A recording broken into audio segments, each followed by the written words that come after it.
Hello! Okay, so we're going to look at the meticulous placement of objects in magazine photography. This is part of my meticulous photography video tutorials.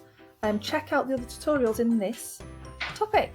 Okay, so we're going to be looking at how photography is used in magazines where they meticulously place objects and items on the page to go alongside the article that they're talking about. So in this particular page that I took from the magazine, you can see that the cakes have been arranged in a very meticulous order and placement. They've not just been thrown down anywhere, they've been placed really neatly in a set order.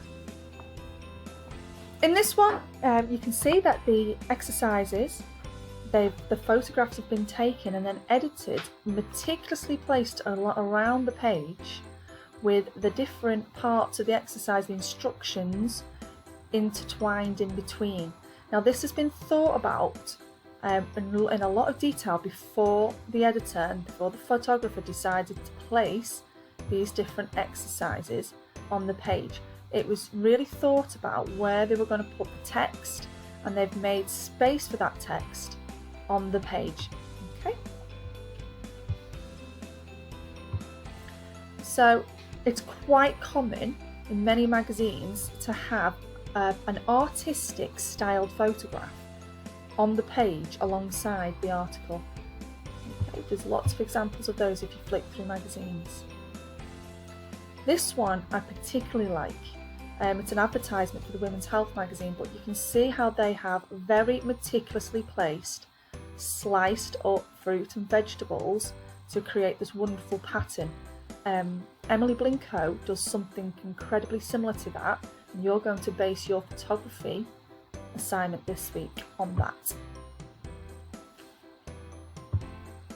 You can meticulously place objects to create words or letters or numbers. So in this one, makeup objects have been placed to create the number 20. And sometimes in magazines, you will quite often see two being used at the same time. So this is a double page spread in a magazine, and you can see that there are two examples of meticulously placed items and objects on those pages. It's a really common way of taking photographs for magazines. Okay, I hope I've inspired you to have a little look at my next video, Meticulous Photography, and learn how to take a meticulous photograph of your own. Have fun!